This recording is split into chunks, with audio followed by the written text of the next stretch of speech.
Anyway, let's talk about the Sativa versus Indica, okay? Just in case you don't know. And I get it. You might be ready to switch over to cannabis, and you're like, what do I do? Where do I go? Help me. Do I need my card? Will anybody help me? Do I need to go to the guy living in the building, 4th floor, 3B? I don't know where I'm going with that. Anyway, the more I watch this, the different it'll be. If you're looking to do an Indica versus Sativa, right? First time going to dispensary, you're like, look, all I've known is I've been high and I like it, but I heard I got some options. I can have something during the day, I can have something during the night, and then I can have something in between. Now, more than 65% of the time, more than 70% of the time, it's going to be a hybrid.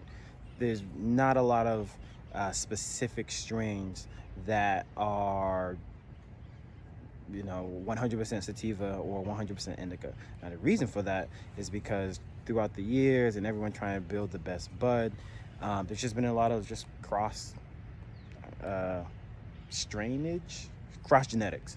Let's say cross contamination, but that's not the right word. But cross genetics. So you've had, Jack Hare with, Alien OG. Or I don't know. I'm not the best at strains. I can tell you what's in the strains in terms of details, but one day I'll be really good at the strains. Someone probably going to correct me on that also. But anyway,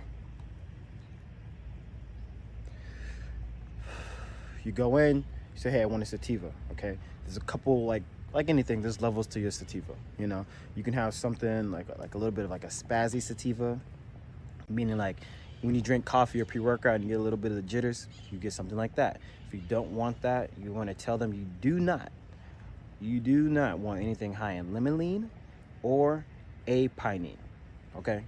Those two things, apinine is great for focus. Limonene is great for, it's a natural mood booster.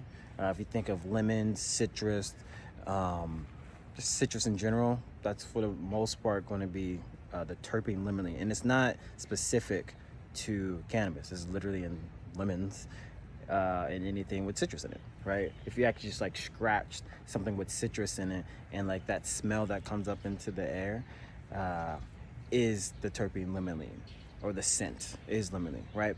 Pinene, I'm from North Carolina, so all the pine trees, and I'm pretty sure they're not native to North Carolina, but all the pine trees that you would smell in the air is a terpene called pinene, right? When you add that terpene, or when you find that terpene inside of your plant, it's going to help with creative focus. And when you kind of have them both, depending on the percentage in your cannabis, you get this euphoria effect. Usually when I'm going a little bit deeper here, but usually when you go and get your plant, they give you something that's called a COA. Now on that COA,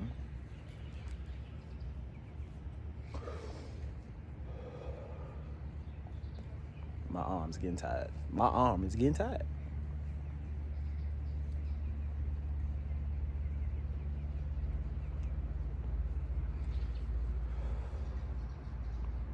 On that COA, it's going to tell you everything you need to know about that flower.